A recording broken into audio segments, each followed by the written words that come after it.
احذر من الغفلة، لأن الغافل ظلوم لنفسه، فإذا نزل به الموت تذكر هذه الأوقات فاحذر. يقول الله عز وجل: ولقد خلقنا الإنسان ونعلم ما توسوس به نفسه ونحن أقرب إليه من حبل الوريد إذ يتلقى المتلقيان عن اليمين وعن الشمال قعيد ما يلفظ من قول إلا لديه رقيب عتيد وجاءت سكرة الموت بالحق ذلك ما كنت منه تحيد ونفخ في الصور ذلك يوم الوعيد وجاءت كل نفس معها سائق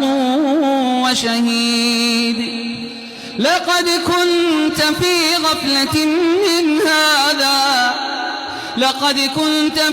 غفلة من هذا فكشفنا عنك غطاءك فبصرك اليوم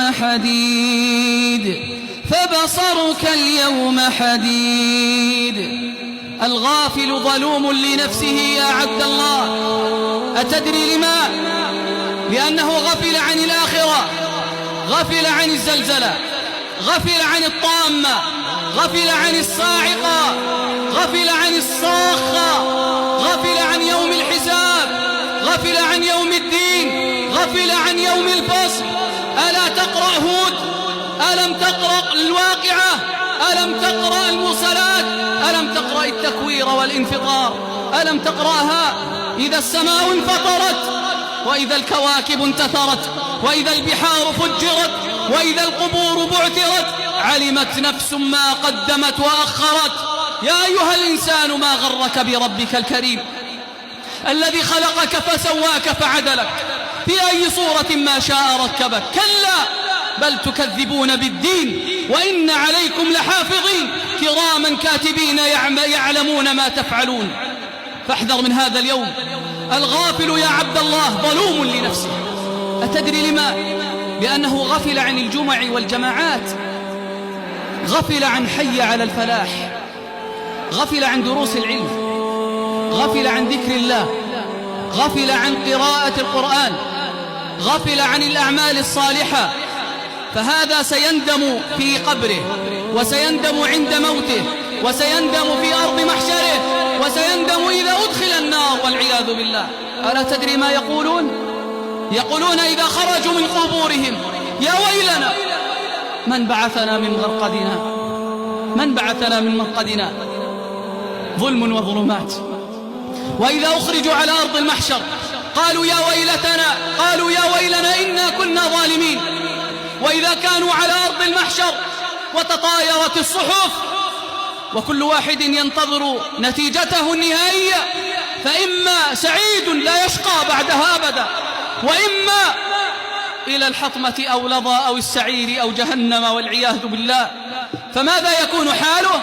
فأما من أوتي كتابه بشماله فيقول يا ليتني لم أوت كتابيه ولم أدر ما حسابيه يا ليتها كانت القاضية ما أغنى عني ماليه هلك عني سلطانيه خذوه فغلوه ثم الجحيم صلوه ثم في سلسلة درعها 70 ذراعا فاسلكوه.